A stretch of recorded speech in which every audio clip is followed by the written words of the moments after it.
Bueno, ya estamos aquí nuevamente y esta tarde, noche quería compartir contigo una palabra que está en Primera de Pedro, capítulo 1, versículos 6 al 11. Si tienes tu Biblia, abre en Primera de Pedro, capítulo 1, versículos 6 al 11. Este pasaje dice así: en lo cual vosotros os alegráis, aunque ahora por un poco de tiempo, si es necesario, tengáis que ser afligidos en diversas pruebas, para que sometida a prueba vuestra fe, mucho más preciosa que el oro, el cual, aunque perecedero, se prueba con fuego, sea hallada en alabanza, gloria y honra cuando sea manifiesto Jesucristo, a quien amáis sin haberle visto, en quien creéis y creyendo, aunque ahora no lo veáis, os alegráis con gozo inefable y glorioso, obteniendo el fin de vuestra fe, que es la salvación de vuestras almas. Los profetas que profetizaron de la gracia destinada a vosotros, inquirieron diligentemente e indagaron acerca de esta salvación, escudriñando qué persona y qué tiempo indicaba el Espíritu de Cristo que estaba con ellos, el cual anunciaba de antemano los sufrimientos de Cristo y las glorias que vendrían tras ellos. A esto se les reveló no para sí mismos, sino para nosotros. Administraban las cosas que ahora os son anunciadas por los que os han predicado el Evangelio por el Espíritu Santo enviado del cielo, cosas en las cuales anhelan mirar los ángeles. Y yo quiero hacerte una pregunta que deberíamos preguntarnos todos en algún momento o en ciertas circunstancias. Es, ¿por qué sigo a Cristo? ¿Por qué estoy siguiendo a Cristo? ¿Cuál fue la motivación, el motivo, la razón por la cual yo estoy siguiendo a Jesucristo? O quizás no lo estoy siguiendo, simplemente estoy tomando una fe, una religión, porque mis padres lo tuvieron, porque así me aconsejaron, o porque simplemente opté por una opción de una denominación, una religión determinada. Pero en sí no estoy siguiendo a Jesucristo. Porque seguir a Jesucristo implica muchas cosas. Especialmente el seguir a Jesucristo implica el qué estás esperando para ti por seguir a Jesucristo. ¿Qué es lo que esperas obtener en este seguir a Cristo? ¿Cuáles son los beneficios que deseas obtener en este camino de seguirle a Él? ¿Será que a veces define esto nuestra resistencia y nuestra actitud perseverante en ese caminar? Porque a veces tenemos que sufrir momentos difíciles, momentos de prueba, y podríamos decir que en esos momentos o en esos tiempos que algo nos produzca alegría o gozo es muy difícil, pero muchas veces podemos agradecer de que Dios no nos ha hecho pasar grandes pruebas, difíciles pruebas, que nos haga dudar verdaderamente sobre su actitud, sobre respecto a los hombres, respecto a mí y a ti. Para esto te quiero contar un relato. Hay una alabanza muy conocida, tú la puedes buscar en YouTube. Eh, el autor de esta alabanza se llama Spafford, incluso en muchos canales hay su historia y cómo fue creada esta alabanza muy conocida, este himno muy conocido. Y este hombre, eh, en un momento determinado, había obtenido pérdidas y decidió cambiar de rumbo, de ir a otro país. Así que, porque había perdido por una cuestión económica, hubo un incendio, perdió todo y decidió empezar de nuevo en otro sitio. Y para ultimar algunos detalles, el señor Spafford se quedó y envió a sus 4 hijas con su esposa. En ese tiempo, el único medio de ir entre un continente y otro era por mar. Y se fueron en, en un barco, y resulta que este barco tuvo un problema y se hundió, de lo cual hubo uno de los sobrevivientes fue su esposa. Sus 4 hijos habían fallecido en esta circunstancia. Y cuando se enteró Spafford de esta noticia, él decidió inmediatamente ir porque ya había perdido. Y cuando estaba pasando por el lugar donde el barco se había hundido y en el cual iban sus hijas, eh, él se enteró que el lugar estaba ahí y que debajo de donde él estaba pasando estaban sus hijas. Y entonces se retiró a su camarote y escribió este himno. Realmente un himno de agradecimiento, un himno de que dar gracias a Dios que estoy aquí. Y a veces podemos decir que en momentos de aflicción, en momentos difíciles, no me da ganas de hacer nada. Pero es una actitud en la carne, porque personalmente cada uno nos podemos sentir desanimados, derrotados, pero hay algo que nos diferencia cuando el Espíritu Santo está en medio de nuestras vidas, y es que nos anima, nos fortalece, nos da fuerzas para seguir adelante. Es más, en medio de todas esas circunstancias, Él nos invita a darle gracias a Dios, a alabar su nombre, cuando realmente en nuestro ser carnal no tendríamos ninguna gana de agradecer, ninguna gana de alabar, sino más bien de lamentarnos y sentirnos muy tristes. Una de las cosas que la Biblia nos habla mucho es que el cristiano no está libre de aflicciones, porque Jesús mismo dice, ¿no?, que el mundo os afligirá, pero no temáis, no os preocupéis, que yo he vencido al mundo. Son palabras que las dijo Jesús y están escritas en la Biblia precisamente para que cuando estemos pasando circunstancias muy difíciles, ahí están sus palabras que nos dice, no os preocupéis. Porque aquel que está en Cristo, aquel que ha decidido que su vida sea llevada en ese caminar con Él,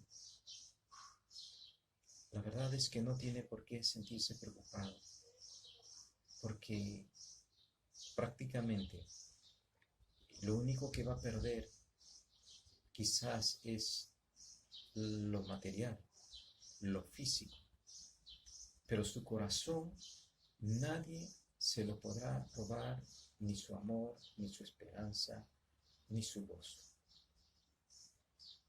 Quizás el mundo también padece aflicciones, pero a veces pareciera que el cristiano padece más aflicciones que el que no cree, que el que no sigue a Jesús.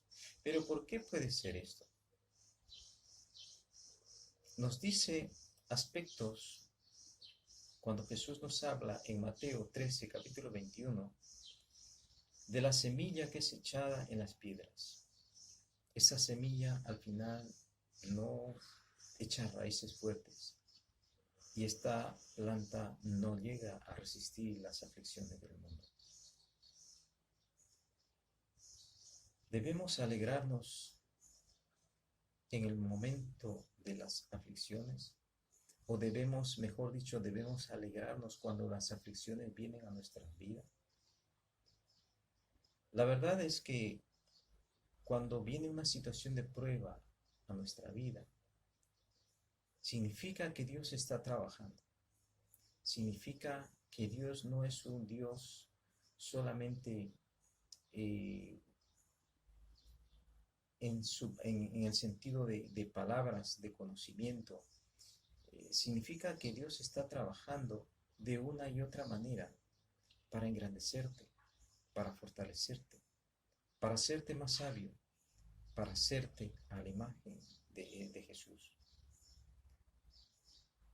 En cierta manera debemos alegrarnos cuando las situaciones vienen, porque eso significa que nuestro ser va a crecer, que son circunstancias que nos permitirán crecer en fe, crecer en entendimiento, en conocimiento, en sabiduría.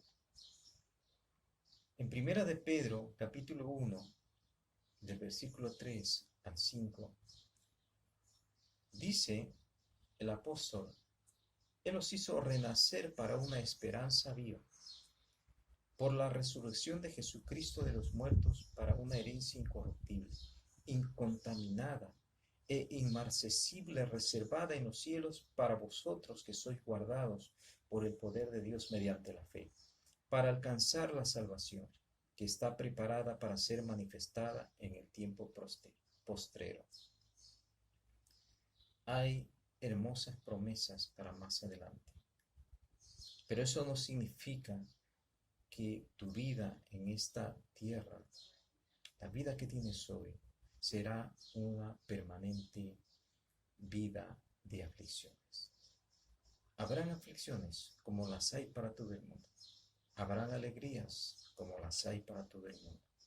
Pero la diferencia está que en las aflicciones, cuando nos encontremos en medio de ellas, sabremos y entendemos que Dios está trabajando. Dios no nos está castigando.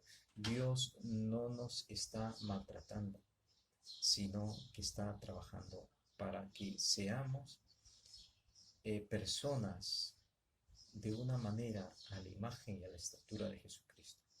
¿Quién es el más experimentado en sufrimiento? Es Jesús mismo. Pero a pesar de toda aflicción y de todo lo que exista, lo que perseverará siempre y lo que no tienes que perder es la fe, la esperanza y el amor. Porque la fe, en primer lugar, la fe tiene que ser probada. La fe, en principio, es débil, pero tiene que ser fortalecida. Quizás la fe, en principio, solo te vale para creer sin haber visto. Pero esta fe, dice la palabra, que tiene que crecer hasta el punto de que si tú ordenas a un monte que se vaya al mar, suceda eso. Es decir, que tu fe puede mover montañas. Tu fe puede mover y hacer cosas sobrenaturales. Pero a veces estamos con el pensamiento tan racional que no damos lugar a la experiencia sobrenatural en la vida de un cristiano. La fe al principio no es pura también, tiene impurezas y no es muy clara. Sin embargo, esta tiene que ser purificada y tiene que ser preciosa. La fe al principio no tiene una finalidad concreta, porque acordémonos que en el versículo 9 nos habla de que debemos obtener el fin de nuestra fe, que es la salvación de nuestras almas. El amor también, el amor es probado. El amor al principio no está bien definido. ¿A qué ama? Porque podemos haber creído en Jesús, podemos habernos acercado a Él, pero sin embargo, Él no es nuestro primer amor, cuando debería serlo. Y eso debería sostenerse y mantenerse a lo largo de la vida de un creyente, que el primer amor sea Él, sobre todas las cosas. El amor ágape, ese amor que es de Dios y que realmente es único. El amor que solemos sentir nosotros es un amor condicionado, pero el amor de Dios es incondicional. Y lo que Dios quiere cultivar en la vida de cada uno de sus hijos es esa clase de amor, ese amor incondicional, ese amor ágape en todas las áreas de nuestro ser. El amor es uno de los aspectos más trabajados por el Espíritu Santo y eso nos vamos a dar cuenta, porque nos va a permanentemente poner en situaciones donde debemos reaccionar con amor, no con celos ni con contiendas, no con rencillas o con deseo de venganza. A veces reaccionamos con dolor, pero deberíamos reaccionar con misericordia. La esperanza es definida. Nuestra esperanza al principio está en las cosas que perecen. Y esta esperanza tiene que enfocarse en aquellas cosas que son eternas. A veces ponemos nuestra esperanza en un trabajo, en un ingreso, en una clase de vida. Pero nuestra esperanza tiene que estar enfocada en Dios y en cada una de sus promesas. Porque la salvación es la esperanza de los profetas. Y lo digo en tiempo presente, no digo era la esperanza de los profetas. Porque yo te digo una cosa, todo aquel que cree en Jesucristo se convierte en profeta. Es decir, aquel que anuncia el mensaje de Dios para los hombres.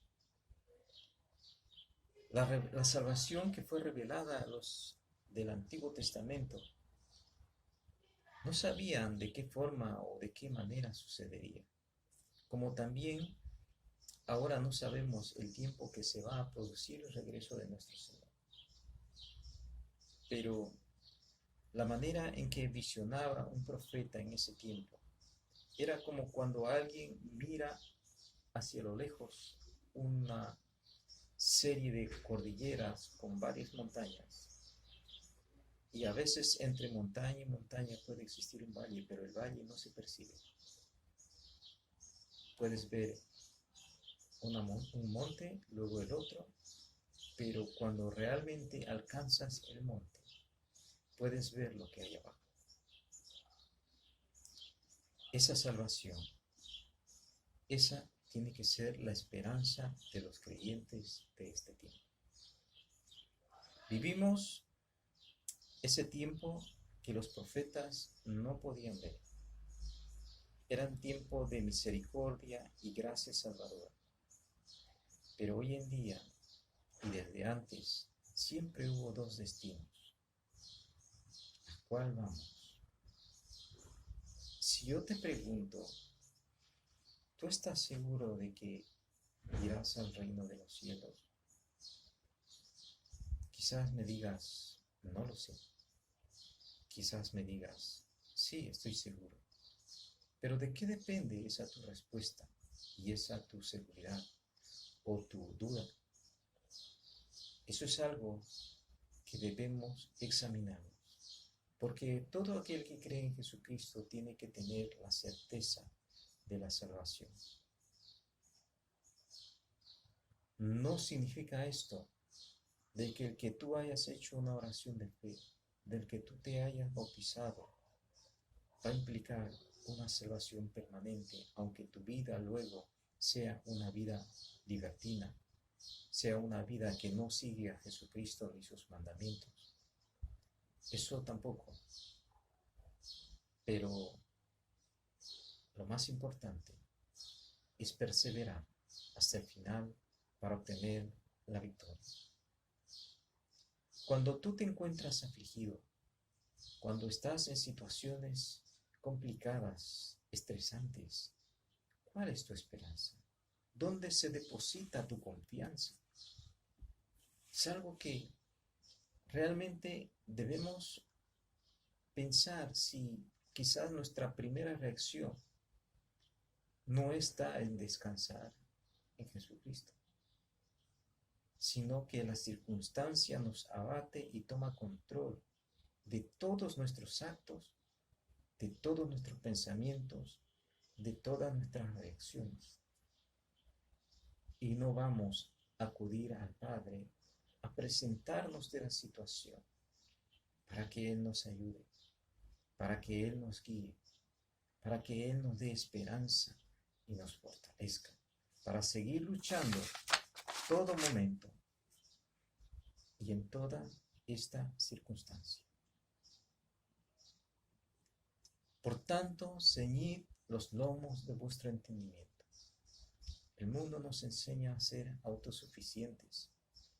En cambio, Dios nos enseña a ser dependientes. Es algo que ya lo hemos tocado antes cuando hablábamos del fruto prohibido, de los dos árboles que había en el huerto. El mundo mide de una manera que cuando alguien es más autosuficiente es más maduro. Y a veces enseñamos a nuestros hijos a que sean autosuficientes desde muy temprana edad, porque para nosotros implica y es una señal de madurez. Pero esta autosuficiencia se hace tan permanente y creciente que luego se extiende a los aspectos espirituales. En Cristo es totalmente lo contrario. Cuanto más dependientes somos de Él, eres más maduro. ¿Quieres conocer un cristiano maduro? Pues primero tienes que ver cuán dependiente es de Cristo en todos los aspectos de su vida. Usted y yo estamos en una posición única por vivir en el intervalo de tiempo situado entre el sufrimiento de Cristo que se encuentra en el pasado y la gloria de Cristo que todavía se encuentra en el futuro. Si no tienes a Cristo, yo te invito a que hoy lo aceptes. Y si lo tienes, pero has estado divagando como extraviado, yo te invito a que vuelvas. Porque ¿cuál ha sido la circunstancia por la cual tú te has alejado? Quizás has estado dominado con una esperanza puesta en las circunstancias y en la vida. Y un aprendizaje de autosuficiencia, donde cuando las circunstancias se ponen adversas, tú buscas reaccionar inmediatamente con lo primero que se te viene a la mente. No reposas, ni meditas, ni consultas a Dios. Dios quiere una buena vida para ti. No solamente allí en el cielo, sino quiere una buena vida para ti en esta vida, la que tú estás viviendo, la que yo estoy viviendo. Vuelve al camino, entrégate a Él y aprende a vivir en una vida dependiente de Él, de su palabra, en una vida que realmente te haga sentir gozo, inclusive en las circunstancias más difíciles. Porque cada circunstancia se presentará y sentirás que tú eres un hijo en el cual Dios tiene atención. Y por lo cual a veces te pone como pruebas para que sigas creciendo, para que sigas siendo perfeccionado. Las pruebas a veces vienen para el mundo y para los hijos de Dios. Los hijos de Dios crecerán en ese tiempo y el mundo quizás no aprenda absolutamente nada. Intentará seguir viviendo como ha estado viviendo. Intentará seguir comportándose como se ha estado comportando. El Hijo de Dios entenderá por qué vienen estas pruebas y mejorará su posición delante de Él.